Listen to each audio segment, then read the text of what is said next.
அவர் சொன்னார், கவனிச்சது போற அவர் பாவாடிய. ஆனால் கடைசி சொல்லும்போது பாகியராஜான்னு சொல்லி என்ன இருந்துக்கிட்டாரு. இது பல தடவை நான் கவனிச்சிருக்கேன். எல்லாரும் அந்த மேட்டருக்கு போவாரு, போயிட்டு கடைசியில் பாகியராஜன் என்ன கொண்டு. ஸோ இந்த படத்தில் மணி அவர்களை பற்றி சொல்கிறதுக்கு மணியான ஒரே ஒரு விஷயம், நிறைய விஷயம் சொல்லலாம். இந்த யுகத்தில் சொல்லுவாங்க இல்லையா, இப்போ கலியுகத்தில் இருந்து இருக்கோம், இதுக்கு முன்னாடி 3 யுகம் அப்படின்னு சொல்லுவாங்க. இந்த கிரேதா யுகம், அந்த யுகம், ஒரு 3 யுகம் இருக்குன்னு சொல்லுவாங்க. என்னை பொறுத்த வரைக்கும் இந்த கலியுகத்துக்கு நடுவுலையே வந்து கவுண்டமணி யுகம் அப்படின்னு சொல்லி ஒரு சினிமாவில், அந்த யுகத்தை யாருனாலையும் மறக்க முடியாது, தவிர்க்க முடியாது. அந்த அளவுக்கு மணி அவர்கள் ஒரு சினிமாவில் வந்து இவ்வளோ வந்து சாதித்தார். எனக்கு எல்லாமே அந்த 92 சீல் நான் உட்காந்துருக்கும்போது மணி மெல்ல வருவார், வந்துன்னு என்ன ஒரு கொடுப்பார், என்ன ராஜன் அப்படின்னு, வாங்க மணி அப்படின்னு உட்காந்து அப்படியே பார்ப்பார். அங்கே வந்து இந்த ஜோசியம் பலன் உங்கள் எதிர்காலம் அப்படின்னு சொல்லிட்டு புக்கு இருக்கு. உடனே மணி எடுத்துட்டு, ராஜன் எனக்கு கொஞ்சம் பாருங்களேன் அப்படின்னு.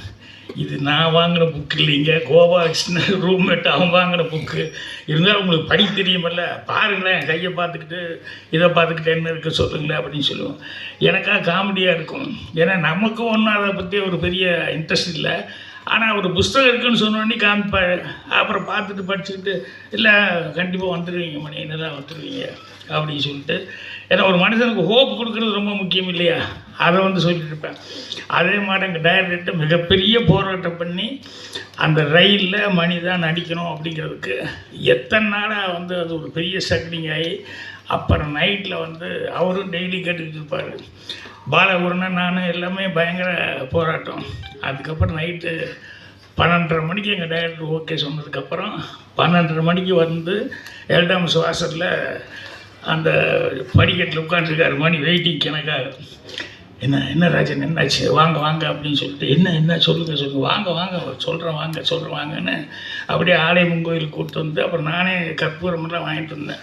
இதை முதல்ல கொளுத்தி சாமி கும்பிடுங்க மணி அப்படின்னு சொல்லிட்டு ஓகே ஆகிடுச்சு அப்படின்னு. எனக்கு அந்நேரத்து கோயிலெலாம் பூட்டி தான் இருக்குது, இருந்தாலும் அதுக்கப்புறத்துக்கு கொளுத்தி இது பெரிய லைஃப்க்கு ஒரு பெரிய இதாக இருக்கும் அப்படிங்கிற மாதிரி சொல்லி கும்பிடுங்க அப்படின்னு சொல்லிட்டேன். இதெல்லாம் இன்னும் அப்படியே மைண்ட் நின்றுருக்கு. அதே மாதிரி சுதா இருக்கு ஒரு டைலாக் எழுதினேன். ஏன்னா ஃபஸ்ட்டு ஹீரோவை நடிக்கிறான் ரயிலில். ஸோ முதல்ல அவன் பேசுகிற வார்த்தை வந்து ஒரு நல்ல வார்த்தையை ஒழுகணுமே அப்படின்னு சொல்லிட்டு அந்த ரயிலில் டைலாக் எழுதும்போது அப்படியே ரொம்ப யோசிச்சு, அது பழனியில் தான் ராத்திரியில் 12:30 மணிக்கு உட்காந்துட்டு அவன் ஹேர் கட் பண்ணிவிட்டு பாட்டு கட்டுற ஆள், ஹேர் கட் பண்ணிகிட்டே வந்து அவன் பாடணும் அப்படிங்கும்போது ரொம்ப யோசிச்சு நல்ல வார்த்தையாக இருக்கணும்னு சொல்லிட்டு, எல்லாருக்கும் நேரம் வரும் தெரிஞ்சுக்கோ, அது நல்லவருக்கே நிலைச்சிருக்கோ புரிஞ்சுக்கோ, கல்லாருக்கும் செல்வம் வரும் தெரிஞ்சுக்கோ, அதை காப்பாற்றத்தான் புத்தி இருக்கணும் புரிஞ்சுக்கோ அப்படின்னு சொல்லி சுதா இருக்கிறதுனே அதை அப்படியே கவுண்டமணிக்கு தான் கரெக்டாக போடணும். நல்லவராகவும் இருந்திருக்காரு, வல்லவராகவும் இருந்திருக்காரு.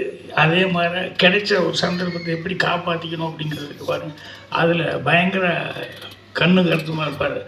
நான் இப்போ கூட சொக்கத்தங்க டைமில் கூட ஷூட்டிங்கில் பார்த்தா இந்த செந்தில் இருக்கானே, செந்தில் வந்து அவனுக்கு நம்பியாரன் கூட நடிக்க ஒரு சான்ஸ் கிடைச்சோன்னே டெய்லி ஒரு தடவை அழுதுருவான். ஷூட்டிங்கில் ஷாட்டுக்கு வாடான்னு சொல்லி கூப்பிட்டா உடனே அழுதுருவான். நான் நம்பியாரன் கூட எல்லாம் நடிப்பேன் அப்படின்னு சொல்லிட்டு. ஆனால் சொக்கத்தங்க ஷூட்டிங் எப்போ பார்த்தோம்னா டெய்லி ஒரு பெட்ஷீட்டு இல்லைன்னா பெரிய போர்வை, அது சீட்டு கட்டு, இதை கரெக்டாக எடுத்து வந்துடுவான். வந்து இறங்கும் போதே ஸ்பாட்டில் அவனுக்கு ஒரு 3-4 பேர் வச்சுருப்பாங்க. எங்கே ஒரு ஓரமாக என் கண்ணில் கட்டினா நான் திட்டுவேன் அப்படின்னு சொல்லிட்டு எங்கே ஒரு ஓரமாக போய் வந்தோடனே அதில் உட்காந்துருவாங்க. நான் திட்டுவேன், என்னடா இப்படி பண்ணுறேன்னு, பழக்கமாகி போச்சுன்னு என்னென்ன பண்ணுறது அப்படிமா. ஆனால் கவுண்டமணி வந்து உட்கார்ந்ததுலேருந்து இன்றைக்கி என்ன சீனு, என்ன டைலாக்கு அப்படின்ட்டு, எப்பா அவர் எழுதுறது பழக்கம் இல்லை, இருந்தாலும் கேட்டுருங்கப்பா கொஞ்சம் முதல்ல இருந்தால் நானும் கொஞ்சம் அசை போட்டுருந்தா கரெக்டாக இருக்குமில்ல அப்படின்னு. எனக்கு ஒரு பெரிய கெட்ட பழக்கம் என்னென்னா அந்த நேரத்தில் தான் சொல்லுவேன் ஷார்ட்டை வச்சுட்டு. இது சிவாச்சாரிகிட்டே நான் அனுபவப்பட்டு திட்டு வாங்கியிருக்கேன். கவுண்டமணி சொல்லி சரி விடு, அவருக்கு டைலாக் வராது, அந்த நேரத்தில் சொல்லும்போது பண்ணிக்கலாம் அப்படின்னு. ஸோ அந்த கிடைக்கிற நேரத்தில் கூட அந்த டைலாக் எவ்வளோ தூரம் இம்ப்ரூவைஸ் பண்ண முடியுமோ, எந்த அளவுக்கு அதை வந்து நம்மளால் அதில் ஏதாவது புதுசாக ஏதாவது செய்ய முடியுமா அப்படின்னு சொல்லிட்டு அவ்வளவு கடுமையாக வந்து உழைச்சிக்கிட்டு இருந்தார். ஸோ அதனால் இன்றைக்கி வரைக்கும் அந்த கவுண்டமணி யுகம் அப்படின்னு நான் சொல்கிறது காரணம் என்னென்னா, அவர் வந்து எல்லாம் லயிச்சிருக்கிறதுன்னு சொல்லுவாங்க இல்லையா சினிமாவில், அந்த லயிப்பு அப்படிங்கிறது வந்து அவருக்கு ஆரம்பத்துலேருந்தே நாடகத்துலேருந்து சரி, அதுக்கப்புறம் நடிகை வந்ததுலேருந்து சரி, இன்றைக்கி வரைக்கும் பார்த்தாலும் அதே ஒரு இதில் தான் இருந்துட்டுப்பாரு. அதே மாதிரி அந்த ஸ்பாட்டில் வர்றதுங்கிறது இருக்குமில்ல, அது மாதிரி இப்போ டைரக்டர் சொல்லிட்டு போய் உட்காந்தாரு என்னென்னா, இந்த படம் நல்லா ஓடணும் அப்படின்னு சொல்லி நீங்கள் தான் யாருன்னா ஒன்றுமே வேண்டியதில்லை, எல்லாத்துக்கும் டிக்கெட் எடுத்து கொடுத்து டெய்லி பார்க்க சொன்னால் நல்லா ஓடும் அப்படின்னு சொல்லி கவுண்ட் பண்ணி அதுக்கு ஒரு கமெண்ட் அடிச்சுட்ருக்காரு. ஸோ அந்தளவுக்கு அவர் கவுண்டமணி அவர்கள் நாங்கள்லாம் ஒரே ரூமில் இருந்தோம் அப்படிங்கிறது, இன்னும் சினிமாவில் இருந்துருக்கோம் அப்படிங்கிறது ரொம்ப ரொம்ப சந்தோஷமாக இருக்குது.